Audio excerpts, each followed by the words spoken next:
不知道大家最近有没有看资讯啊？突然间，机械风推出了自己的首款磁手键盘，依然是喷粉外壳、Matrix 风格的设计。但大家最感兴趣的是这个中科院曹凯博士团队共同研发的智慧磁轴算法方案啊，这什么东西啊？现在已经内卷到这种程度了吗？那我们拿到键盘以后，也是第一时间进行了测试拆解，其实没那么神秘啊。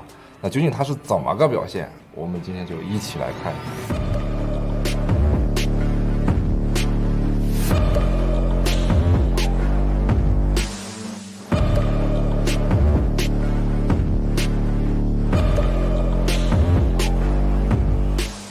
虽然说我同时拿到的键盘还有一把牛飞的 L75HE， 所以我就顺便一起做了测试，结果就是这么的巧。拆开外壳以后看到这个方案，两把键盘基本上是一样的，都是一家做的，但是我就不透露是谁了，说了咱们也不认识啊。芯片用的确实很好，都是2个 ADC， 键盘参数都是一样的，都是 0.01 的最小 RT 精度，只不过一个是加龙的慈玉 Pro， 一个是慈玉 mini， 所以博士参与了什么？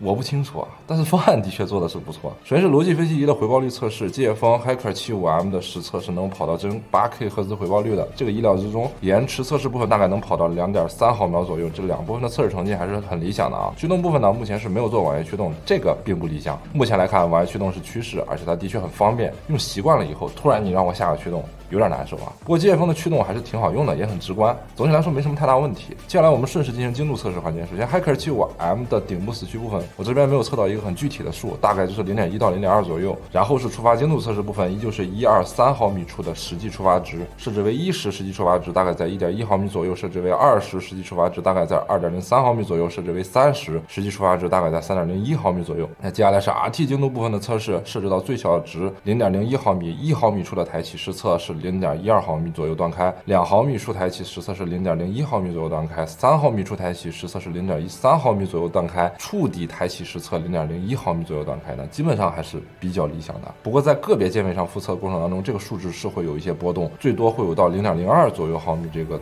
出现，但是基本上不会大于这个数。目前来看，机械风的这个 0.01 做的还是比较稳定的。那好了，看完性能测试部分，我们讲讲这把键盘本身的体验。毕竟它卖1000块钱多啊，这个外壳这个设计还是挺有说法的。表面处理依旧是很细腻的喷粉，这个应该比他们机械风之前的喷粉还要再细一些。右上角是做了金属日沙巴旋钮，键盘本身带一个收纳包，质感是挺不错的。里边的分层做的也很精致。配列上呢，它是采用了非下沉式75的配列，背部采用了裂纹漆冰晶配重。其实我会觉得黑冰晶会更好看一些啊。键帽部分采用了 PPT 热成华拼 PC 键帽，这个是一个比较流行的方案了。现在我个人的喜好是这样，确实好看，但是呢，不要在常用的按键上拼 PC 键帽，那玩意儿手感不好啊。如果空格是配一个5面热成华就更到位了哈。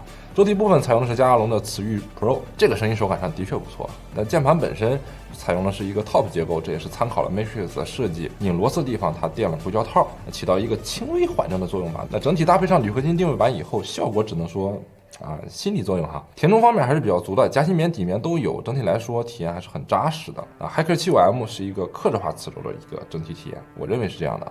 那好了，最后给大家总结一下，机械风这个 Hacker 75M 整体的方案可以说是目前量产第一梯队的水平了。那实测性能也都是不错的表现，外壳的质感、内部的结构还有填充都是拉满的。总体来说，这可以说是另一个与75 RT2算是直接竞品了。选哪个看大家的喜好。总体来说，我觉得它做的还是不错的。那配色的话，我认为它可以再电竞一点啊。C 口部分建议放到靠左的位置，然后键盘整体的厚度和前高都可以再压缩一点，那这样会更加符合磁轴键盘的定位。好了，以上就是本期视频的全部内容了，我们下期再见。